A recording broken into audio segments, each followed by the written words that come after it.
I wanted to share my top 10 current favourite attractive flowers or plants that are edible too. Now it's great to plant multi-purpose plants, especially if you have a smaller garden and to get the most bang from your buck. This is also great if you want to extend your edibles into your front garden too, as traditionally some veg or productive plants aren't always that attractive and you'd want to keep those in your back garden or in your allotment rather than on view for all to see. Kicking off for number 1 are these diddy little viola plants.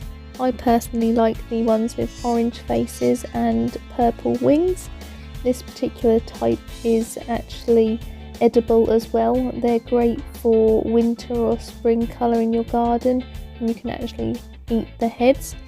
People tend to use them in on cakes or in salads or in cocktails, that type of thing. Obviously they're not going to fill a great hole in your stomach, but they're a great garnish and just something else to add to your salad bowl too. Similar with number 2, I hope I'm pronouncing this correctly because I always say this wrong. It's the wildflower called borage. People also tend to use these on cakes, cookies and in cocktails as well. Some people also freeze them in ice cubes, so when you're having a gin and tonic on a nice warm day, you've got a pretty flower floating in your drink, and also in the ice cube keeping your gin nice and cool. This is probably one of my favourites actually. Number 3 is red orich, I think I'm pronouncing that correctly as well. I tend to call it mountain spinach because it's easier to say. It also doesn't look red, it's more of a purple, and I believe you use it in a similar way to spinach too, so that's why I call it mountain spinach rather than its traditional name. These are great as well because you can eat the tender leaves just like you would normal spinach, or you can actually cut the more mature plants and cook them as more of a green like you'd eat maybe more like kale. And also they're prolific self-seeders as well, so if you want to leave a few of the plants to turn and self-seed, then you'll have some more come back year after year. Calendula, as our number 4, is another great plant.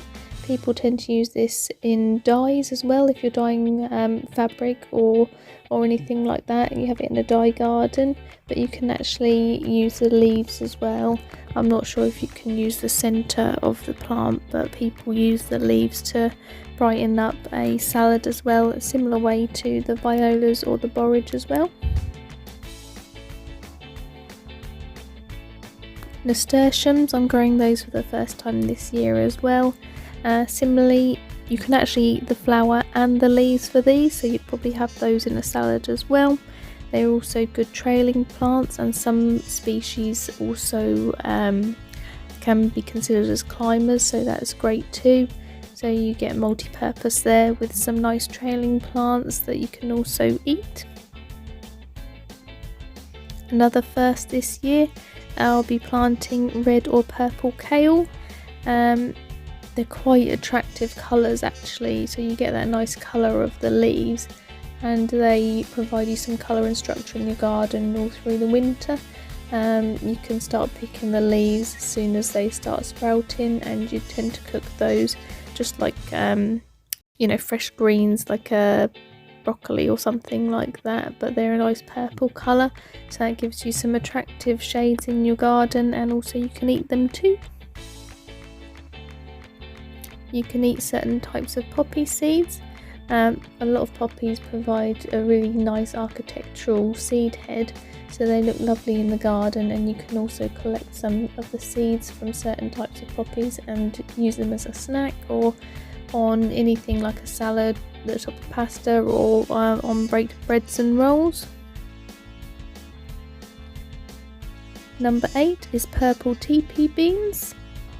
These have a really attractive flower that starts coming out on the beans, and also the beans themselves are a bright purple colour, so they're rather attractive too.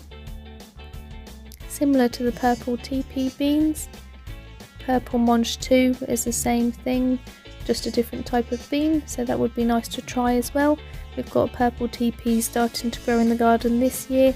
Not the purple mange 2 just yet, but it would be nice to have a bit of colour from another productive crop.